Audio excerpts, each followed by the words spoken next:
ভারতীয় সেনাবাহিনীর অ্যালবার্ট এক্কা ব্রিগেড বৃহস্পতিবার আগরতলার অ্যালবার্ট এক্কা যুদ্ধ স্মৃতিসৌধে পুষ্পস্তবক অর্পণ অনুষ্ঠানের মাধ্যমে তাদের ৫৬তম প্রতিষ্ঠা দিবস যথাযোগ্য মর্যাদায় উদযাপন করেছে।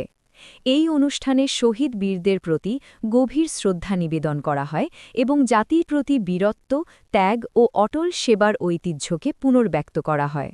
১৯৭১ সালের বাংলাদেশ মুক্তিযুদ্ধের উত্তাল সময়ে ৩-৪ ডিসেম্বরের মধ্যরাতে গঙ্গাসাগর যুদ্ধে অসামান্য সাহসিকতা দেখিয়ে আগরতলাকে পাকিস্তানি আক্রমণ থেকে রক্ষা করেছিলেন ল্যান্স নায়েক অ্যালবার্ট এক্কা। তার নেতৃত্বে ও আত্মত্যাগে পাকিস্তানি বাহিনীর আগরতলা দখলের পরিকল্পনা ব্যর্থ হয়। এই বীরত্বের জন্য তিনি মরণোত্তর পরম বীর চক্রে ভূষিত হন।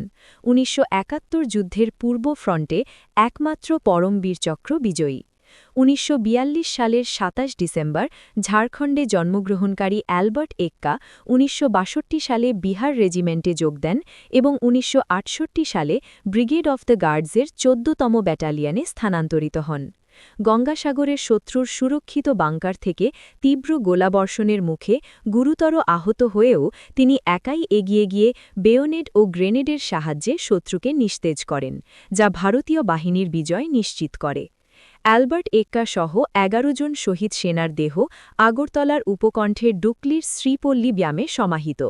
তাঁর সম্মানে ২০১৮ সালে আগরতলায় একটি পার্ক উদ্বোধন করা হয় এবং ব্রিগেডের নামকরণ করা হয় অ্যালবার্ট এক্কা ব্রিগেড।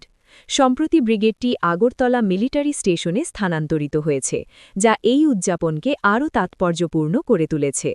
১৯৭১-এর মুক্তিযুদ্ধ শুধু বাংলাদেশের স্বাধীনতার ইতিহাস নয়, ভারতের সীমান্ত রক্ষায় আত্মত্যাগের গৌরবোজ্জ্বল অধ্যায়ও, যেখানে চিরস্মরণীয় হয়ে আছেন পরমবীর অ্যালবার্ট এক্কা।